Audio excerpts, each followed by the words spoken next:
Bitukang maok manok guys. Ayan ang vlog sa ko.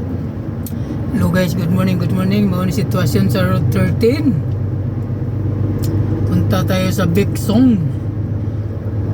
So, wala, hapit na nila pa ang guys. Magani kay wa na ikuan. Wala na ice. So, na ice ang karsada. Sakata ng kilid nga bungto guys. Nga, gisigsag-sigsag. Himuan lang karsada. So dili ta mo cross the tunnel ani wa ni tunnel guys. Dara tong sudluan guys ay. Bati pag yung kailang daan guys kay kasi lukso-lukso ang truck. Ah, kana bungkira guys. So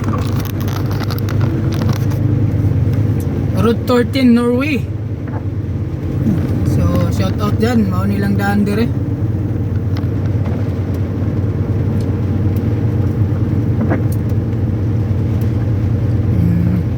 Status. So pasalamat guys kay natunaw na ay sa karsada pero ang kilit na pa. Shout out na, no? Shout out na. So muna tatanan ng bukid dahil may babaw.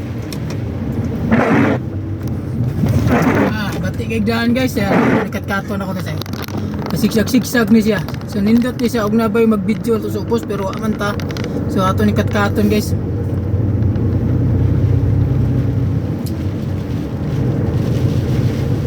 Problema guys kaya ang pusher gaan na itong karga ini sa kaya saka ng kuan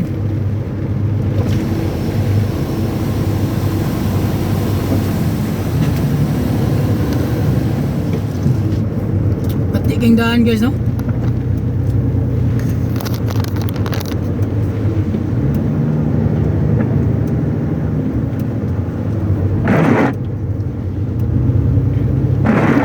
Ano siya, mga falls mukha na kuha na nawa na yung mga falls niya guys pero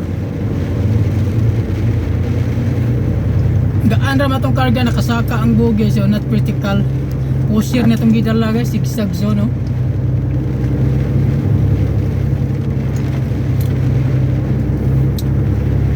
Nani na siya there is situation sa Road 13 yan napatay pluro hunya.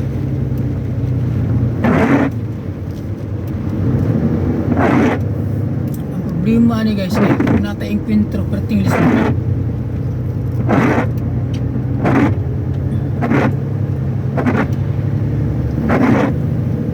so status ko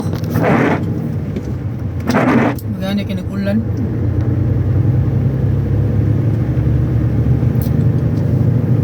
diba sigsag ni guys, taro ubos itong kuhan itong giligdian na guys, ubos na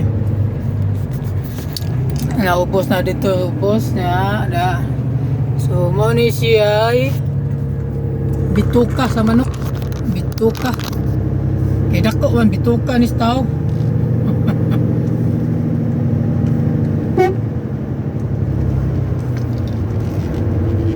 so may gani kay gauwan walay black ice.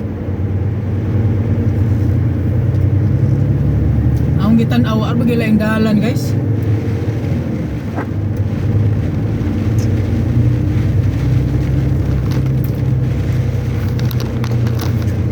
Na, okay guys. Thank you for watching. And so taas pa na itong kuan. Taga pa guys.